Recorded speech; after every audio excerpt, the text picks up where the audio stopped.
(2023년)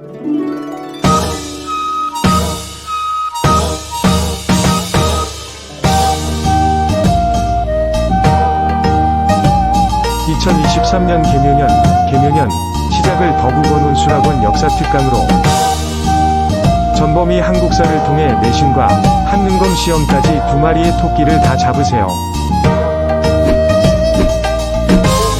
자, 우리 유역비 2강으로 같이 한번 넘어가 보겠습니다. 지난 시간에 유역비 2강 같이 나갔었죠. 근데 이 2강 파트를 다시 한번 복습해 보면서 우리 다음 시간에는 요 중앙통치제도 요 계보를 어떻게 할 것이냐면 쪽지 시험을 볼 것이에요. 아시겠지요? 자, 그래서 복습을 다시 한번 하면서 넘어가 보도록 하겠습니다. 자, 조선에서는요, 왕이 존재했었고, 그리고 왕 옆에는 국정총괄 최고기관이었었던 의정부가 있었어요. 의정부에는 누가 있었다 그랬죠? 어떤 신하? 그렇죠. 영의정, 오의정, 좌의정 이렇게 국정총괄 최고의 기구에는 나라에서 어떻게 국가를 운영하는지에 대한 최고 정책관 중에서 가장 높은 이제 신하들이 있었다라고 이해를 해볼 수가 있습니다. 또한 의정부 옆에는 무엇이 있나요? 그렇죠. 행정기관인 육조가 있었습니다. 육조가 있었다.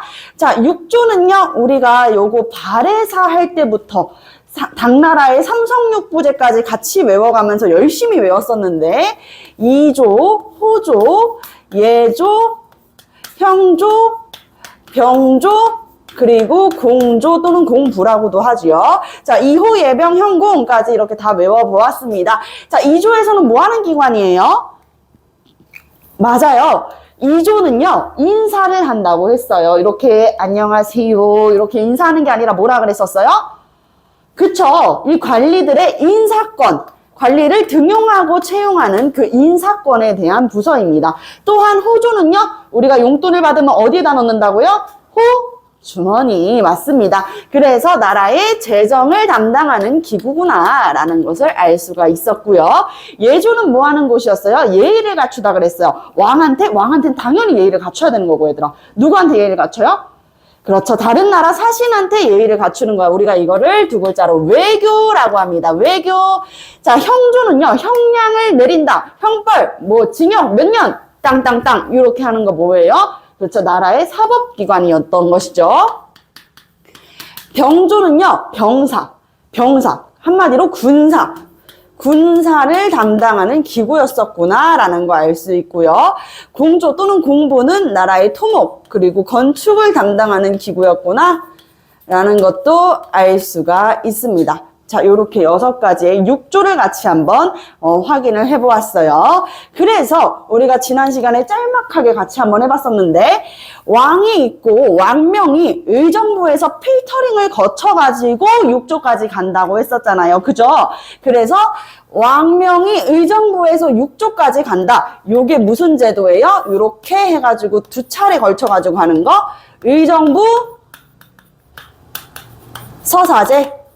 왕께서 어진 정치, 왕도 정치를 이제 펼칠 수 있게끔 신하들은 옆에서 어떻게 하는 거야? 도움을 주는 것이에요. 그쵸? 근데 이제 태종 이방원이라든지 아니면은 수양대군 세조의 경우에는 바로 왕명이 의정부를 거치지 않고 바로 요렇게 육조까지 가게 하는 무슨 제도를 펼쳤어요? 육조 직계제를 펼쳤었다. 육조 직계제를 펼치면 의정부의 권한은 당연히 어떻게 되겠어? 약화되겠지요. 왜냐면 의정부는 그럼 왜 있는 거야? 사실상 명분만 있는 거지. 국정총괄 최고의 기구로서는 제대로 활약을 못하는 것이잖아요. 그치? 왕명이 육조에 바로 달하게 되면은 의정부의 권한은 내려가고 왕권은 높아지는 중앙 집권 국가 체제의 기틀을 마련할 수 있다라는 것이에요. 그래서 육조 직계제를 실시했었던 왕 누구누구 있었다고요? 누구누구 있었다고요? 네, 태조가 아니라 태종입니다. 이방원. 그리고 세종이 아니라 세조예요. 태종 이방원이 육조 직계제를 실시했었던 걸 태종 이방원의 세 번째 아들이었었던 누가? 세종대왕이 다시 의정부 서사제로 바꾸게 되고, 이 의정부 서사제로 바꾸었었던 것을 세종대왕의 아들이었던 수양대군 세조가 어떻게 한다? 다시 육조 직계제로 바꾸게 되는 것이다. 여기까지 이해되셨을까요? 좋습니다. 자, 그리고 왕명출납 최고의 기구, 왕명출납을 담당하면서 왕의 어떤 지금으로 치면은 비서기관의 역할을 했었던 곳, 그것이 바로 일승자를 써가지고, 승자가 들어가면 대체적으로는요, 약간 비서기구의 역할을 한다라고 볼 수가 있는 것이에요. 일승자를 썼어요, 한자로. 그래서 여기는 왕명출납을 담당한다. 자, 을금부 우리 지난 시간에 이야기를 했었지. 예를 들어서 나라의 반역을 도모하거나 아니면은 정말 역모를 꾀하려는 정말 나라에 큰 죄를 진 죄인들이 있을 거 아니야, 얘들아. 그치? 나라의 큰 죄인을 처벌하는 기구가 바로 을금부였어요. 원래 죄인은 어디에서 처벌을 해요? 그렇지, 형조에서 처벌을 해요. 사법기구니까요. 근데 큰 죄를 진 사람이야. 왕을 해칠 수도 있고 정말 나쁜 사람이고 이 사람은 영모까지 꾀하려고 했어. 정말 큰 잘못을 했잖아. 이 사람은 다시는 이런 일을 하지 못하도록 해야겠죠. 이런 죄를 다시는 저지르면 안 되게 해야겠죠. 그런 사람들은 이 을금부, 금마는 부관 참시에 처한다. 을금부. 자, 을금부에서는 특별사법기구로서 나라의 큰 잘못을 한 사람들을 이제 처벌하는 기구로 작용을 했습니다. 자, 또한 이 세조가 육조 직계제를 실시했었고, 세조는 누구였어? 어린 자신의 조카였던 문종의 아들 단종을 죽이고 왕위를 찬탈했었던 인물이었잖아요. 그죠? 기억나시죠? 추구기를 만들었었던 누구? 문종이 죽고 나서 이 단종을 죽이고, 그리고 나서 이제 집권하게 되는 게 세조였단 말이야. 이 세조가 왕위에 앉을 수 있게끔 도움을 줬던 세력들이 우리가 두 글자로 뭐라 그랬어요? 훈구 세력들의 도움을 받아가지고 대표적으로는 한명회라는 인물이 있습니다. 압구정을 만들었었던 한명회 같은 인물들이 있는데, 이 훈구 세력들이 세조가 왕위에 오를 수 있도록 기반을 다져줬단 말이야. 그러니까 어떤 일이 생기는 거야? 중앙 정계는 훈구 세력들이 다 장악하게 되어버린 거야. 그래서 세조 다음에 예종, 성종 때까지도 이 일반적인 신하들의 목소리보다 누구의 목소리가 더 커? 이 왕실과 외척 관계를 맺음으로써 점점 입김이 세지는 훈구 세력들의 힘이 세지는 거야. 그래서 이 세조 다음에 누구였어? 예종 다음에 성종이었잖아. 태정, 태세, 문단세, 성이잖아요. 그치? 예종 지나고 나서 성종 때, 성종은 자신의 롤모델이 누구라 그랬지? 세종대왕이라 그랬어요. 그래서 세종대왕이 롤모델이었단 말이야. 그래서 나도 어진 왕도 정치를 이끌면서 나도 신하와 함께 똑똑해지고 공부해야지 라고 생각을 해가지고 세조가 폐지했었던 집현전을 부활시키기 위해서 홍문관을 제2의 집현전으로 학술을 연구하는 기관으로 다시 개편을 했었단 말이에요. 그러면서 이 훈구 세력들의 세력을 견제할 수 있는 훈구 세력들과 아예 다른 세력들 누가 있을까? 조선 왕조가 이제 개창되기 전에 고려라는 나라가 있었죠. 이 고려라는 나라의 신하들, 신진사대부들은 온건파와 혁명파로 나누어지게 되는데, 대체적으로 이 혁명파 세력들이 이었고, 세조 때 많이 축출이 되거나 훈구 세력이 됐잖아. 외척 관계를 맺으면서. 여기까지 오케이 이해되셨죠? 그럼 온건파는 어떻게 됐어요? 대표적으로는 정몽주 같은 인물이 이런 들었더하며 저런 들었더하리 라라는 이 태종 이방원의 시에다가 단심가로 거절했다가 결국에는 선주교에서 죽음을 맞이하는 인물이 정몽주였잖아요. 그죠? 이 정몽주가 죽고 나서부터는 이제 실권을 완벽하게 누가 장악한 거야? 신흥 무인 세력이었던 이성계와 그리고 혁명파 신진사대부였었던 정도전이 장악한 거야. 아, 이제 고려라는 나라는 진짜 끝이다 해가지고 우리 신하들이 어디에 들어가서 살아요? 맞아요. 숲에 들어가서 살아요. 그걸 우리가 두 글자로 낙향이라 그래요. 낙향해가지고 온건파 신진사대부들이 숨어 살게 되는 거야. 그래가지고 우리가 이거를 두 글자로 한자로 선비사의 숲을 림자. 산에 들어가서 사는 선비들이라고 해가지고 사림 세력이라고 하는데, 성종 때 이 사림 세력들이 등용되는 거 아니겠습니까? 근데 어디에 등용이 되냐라고 하니 여기만 지금 따로 세 군데를 나눠놨죠. 바로 이 3사, 언론기구의 역할을 했었던 이 3사를 중심적으로 누가 등용이 됐어요? 살림 세력들이 이 훈구 세력들을 견제할 수 있게끔 정계에 진출하게 된다라는 것입니다. 자, 3사는요, 일단 무엇이 있었어? 사헌부라는 곳이 있었어요. 사헌부는 뭐 하는 기구야? 관리의 비리를 감찰하는 일종의 검찰 기관이 되겠습니다. 관리의 비리를 감찰하는 기구였다. 관리의 비리를 감찰하는 기구였었다. 자, 사간원은 뭐라 그랬었지? 사간원. 사간원은 사간은 우리가 두 글자를 뒤집어 보면 뭐가 된다 그랬어요? 끝! 간사가 된다 그랬어요. 그치? 간사하다라는 건 뭐야? 앞뒤에서 보이는 행동들이 다른 거지. 그치?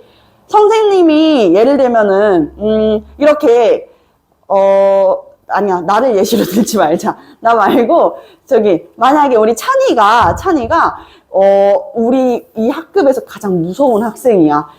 지금은 그렇지 않죠? 무서운 학생인데 찬이가 딱 들어와가지고 나 차은우 닮지 않았냐? 이렇게 얘기하는 거야. 그럼 유진이는 무서워가지고 뭐라 그래요? 네, 차은우 닮았어요 라고 얘기할 거 아니야. 그죠? 무서우니까. 우리가 학교에서 잘 나가는 일명 우리가 소위 일진이라고 얘기하는 학생들이 와가지고 야, 나 차은우 닮지 않았냐? 라고 얘기를 해. 그럼 어떻게 우리가 아니 너 눈, 코, 입, 개수 빼고는 차은우랑 닮은 게 하나도 없어 라고 솔직하게 얘기할 수 있는 사람 없잖아요. 다 무서우니까 네, 맞아. 너 차은우 닮은 것 같아. 이럴 거 아니야. 이게 되게 간사하다는 거지. 그리고 속마음은 그렇지가 않은 거잖아. 그래서 왕한테 간사한 행동 말고 완전 180도 다른 행동. 직언을 하는 거야. 왕에게. 그러시면 아니 되옵니다. 이렇게 하시면 어떻겠습니까? 전하 막 이렇게 직설적으로 얘기하는 왕에게 직언을 얘기한다. 왕에게 직언을 하는 연론 기구로서의 역할을 다했었고요. 그리고 여기가 이제 별표 하나죠. 요거는 뭐야? 바로 홍문관입니다. 홍문관은 아까도 얘기했다시피 살인 세력들이 정계에 진출했던 시기, 바로 이 성종이 폐지됐었던 집현전을 부활시키기 위한 목적으로 개편했었던 기구입니다. 여기에서는요, 왕의 자문기구로서도 활동을 했었고 경연을 실시하거나 학술적인 연구를 하는 기구였습니다. 이해되시죠? 좋습니다. 자, 그 밑에 한성부가 있어요. 한성부. 자, 1394년 바로 이 태조 이성계가 조선을 개창했었던 태조 이성계가 수도를 어디로 천도했어요? 한양으로 천도했습니다. 맞습니다. 그래서 한양이 수도잖아요. 그래서 수도에 치안을 담당하는 기구였다는 것이죠. 치안을 담당하는 기구. 수도니까요. 치안을 담당하는 한성부가 또 따로 있었다는 거야. 아, 수도를 관리하는 기구구나 라는 것을 이해할 수가 있고, 춘추관은 뭐 하는 곳이라고 그랬어요? 이 춘추관의 이름 자체가 유가에서 춘추라고 하는 이 역사서, 공자의 역사서가 있단 말이에요. 춘추라고 하는 유교 경전이 따로 있어. 그래서 그 이름을 따와가지고 역사서를 편찬하고 보관하는 기구입니다. 편찬하고 보관하는 기구. 자, 성균관은 여러분들 잘 알고 있죠? 근처에도 성균관 대학교가 있지 않습니까? 그쵸? 성균관은 뭐 하는 곳이야? 국가에서 세운 최고의 교육기관이었습니다. 국립 최고 교육기관으로 이해를 해볼 수가 있습니다. 여기까지 이제 이해되셨죠? 자, 그러면 지방행정제도는 어떻게 나누어졌는지 지방행정제도 한번 같이 보도록 하겠습니다. 일단 조선 같은 경우는요, 전국, 한반도 전체를 어떻게 나눴을까? 몇 도로 나눴을까? 그렇죠. 비빔면이죠. 8도로 나눴습니다. 8도로 나누고 함경도, 평안도, 경기도, 충청도, 전라도 이런 식으로 도로 나눈 거예요. 이해되시죠? 자, 이렇게 도로 8가지의 도로 나누고 무엇을 파견했어? 무엇을 파견했어요? 관찰하다 할 때 그 관찰사를 파견했어요. 관찰사를 파견했었고, 이 8도 아래에는 무엇을 설치했지? 부, 목, 군, 현을 설치했었던 거예요. 부목군현을 설치했었다. 자, 부목군현을 설치하고 그리고 여기 부목군현에다가는 누구를 파견해? 수령을 파견했었던 것이지요. 수령을 파견했었다. 자, 중앙 집권 강화를 위해서 고려와는 완전히 달라진 점이 있는데 원래 고려에는 뭐가 있었어요? 특수 행정기관이 있었죠. 자, 특수 행정기관이 있었습니다. 특수 행정기관이었었던 그 지명을 우리가 뭐라고 불렀어요? 요 두 가지에서는 농경사회, 농촌을 담당하고 있었고, 농사. 여기에서는 이제 수공업이라든지 특산물들을 담당했었던 곳이었어요. 향, 부곡, 소가 되겠습니다. 향과 부곡에서는 우리 처인성 전투했을 때 처인이 원래 부곡이었었다고 이야기했잖아. 처인성 전투 이후에 이제 일반현으로 승격됐다라는 이야기 했었는데 요 향과 부곡은 이제 농사를 짓는 특수행정기관이었고 소에서는 수공업 혹은 특산물을 담당하는 특수행정기관이었으며 이 특수행정기관 안에 살고 있는 사람들에 대한 차별이 심했었다라고 이야기를 했었지요. 자, 그래서 향, 부곡, 소가 원래는 고려시대 때 존재했는데 이게 조선시대 때는요 일반적인 군현으로 승격이 됩니다. 일반 군현으로 승격이 돼서 시험 문제에 잘 나오는 포인트는 조선시대 때는 특수행정구역이 있었다, 없었다? 없었다라는 것입니다. 자, 그리고 여기 요 동그라미 보이시죠? 누구를 파견했다? 수령을 파견했다. 수령을 파견했다. 어디에 파견을 했냐? 모든 군현에 파견되어 가지고 지방의 행정이나 사법 그리고 군사의 업무까지도 담당했었던 게 수령이었습니다. 지금으로 치면 사또가 되겠네요. 그쵸? 여러분들이 이제 한국 고전문화 읽기 시리즈에서 쉽게 볼 수 있는 사또가 이 수령의 역할이었습니다. 자, 근데 이 수령은 혼자만 다니지 않아요. 그리고 조선시대 같은 경우에는요, 이 수령이 나고 자라서 연고가 있는 지역에다가 파견하지 않습니다. 이게 굉장한 포인트예요. 선생님은 이제 고향이 강원도 사람이란 말이에요. 그럼 내가 수령이 되어도 강원도에 파견되지는 않는 것이야. 내가 연고가 있으면은 거기에서 비리를 저지르기도 더 쉬워지겠죠? 그렇기 때문에 연고 있는 지역에다가는 수령을 파견하지 않는다. 자, 그래서 수령은 지금 그럼 선생님이 강원도 출신인데 나 수령으로 파견됐는데 전라도를 가게 됐어. 나 전라도 살면서 처음이야. 그럼 나 여기에 대해서 잘 모르잖아요. 그래서 나는 여기에 대해서 잘 모르니 수령을 보좌하는 역할로 있는 사람이 오래된 이제 향촌 사회에서 향반이었던 향리가 있습니다. 향리는요, 수령의 지시에 따라 가지고요, 행정적인 실제 업무, 육방이라는 곳이 있어요. 이방, 호방, 예방, 뭐 이런 식으로. 이 육방에서 실무를 처리하는데, 지금으로 치면은 우리가 그 사극에서 주로 많이 보이죠? 사도! 하면서 이제 옆에 따라다니는 그런 역할. 고려시대의 향리와는 조금 달라요. 고려시대 때는요, 향리가 지방에서 실권을 좀 가지고 있는 실권자의 역할이었었다면 조선시대 때의 향리는 그 권한이 조금 더 축소됩니다. 자, 그래서 이 향리가 예를 들어가지고 옆에서 수령을 보좌하면서 옆에서 계속 얘기해 줄 거 아니야. 여긴 이런 곳이고요. 저긴 저런 곳이고요. 막 얘기를 해줄 거 아니야. 예를 들어서 우리 유진이가 처음으로 이제 파견돼가지고 온 수령이야. 초임이야. 근데 여기에다가 대고 향리가 여기 전라도에서는 뭐 배대감네 집이 가장 잘 사는데 배대감네 집에 아주 그냥 세금을 이만큼 내게 해버리시죠. 뭐 이런 식으로 얘기를 했어. 그러면은 그럴까? 이런 식으로 비리를 행사할 수도 있겠죠. 그래서 그거를 감찰하는 역할이 바로 유향소라는 곳이었습니다.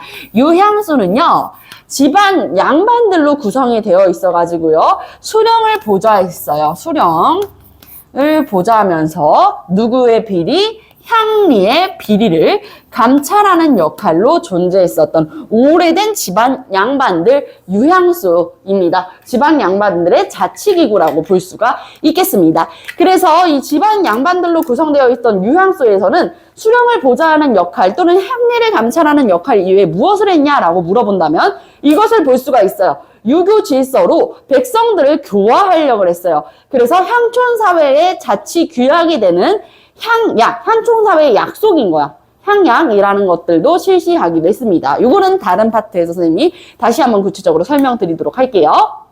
자, 이제는 군역과 교통제도에 대해서도 설명을 드려야 될 것 같은데요. 카메라를 옆으로 이동해가지고 설명드리도록 하겠습니다.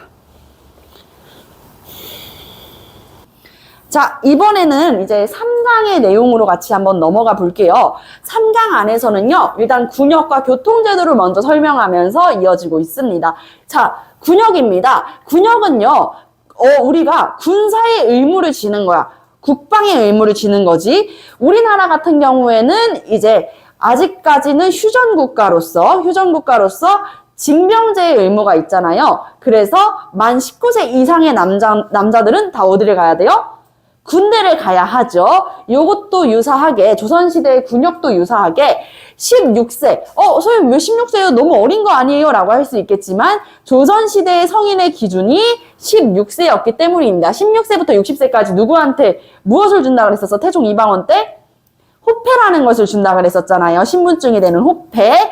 자, 16세부터 60세 성인이에요, 한마디로. 이 성인들한테 양인 남자라고 하는 걸 구태여 어렵게 생각할 필요가 없어요. 조선시대는요, 법제적으로 양천제야.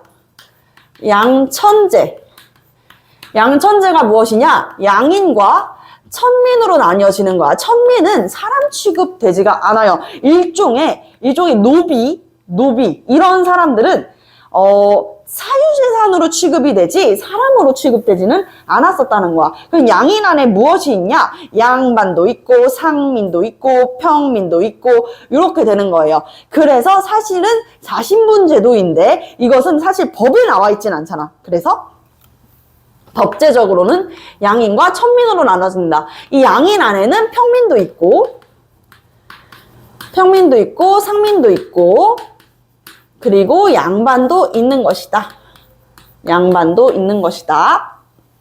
그래서 일단은 양인에 해당되는 16세부터 60세의 남자들은요, 무조건 의무적으로 군대를 가야 되는데 예외라는 게 늘 항상 존재하죠. 예외는 일단 현직 관리나 학생들을 면제해줬고요. 실질적으로 양반들은 군대를 가지 않았습니다. 조선 전기에는 양반들은 군대를 가지 않았었다라는 거 기억을 해주시고, 자, 우리가 이미 삼국시대, 특히 남북국 시대를 배우면서 군사 제도라고 하면은 이 8개의 지방 중에서, 왜냐면 조선은 8도로 나눴으니까 8도 중에서도 어디를, 수도 중심을 이제 담당하고 왕실을 보좌하는 기관, 왕실을 호위하는 기관이 뭐라 그랬었어? 중앙군이라고 했었잖아요. 그쵸?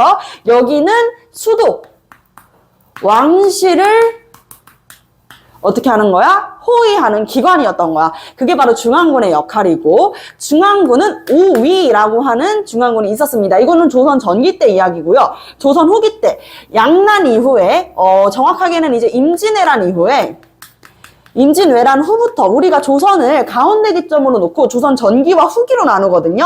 조선 500년의 역사의 가운데를 나누는 기점이 무엇이냐면 1592년 1592 1592년에 임진왜란을 가운데 기점에 두고 요 임진왜란 전까지를 조선 전기라고 하고 임진왜란 후부터를 조선 후기라고 하는 거야. 그러니까 임진왜란 후니까 사실상 뭐야?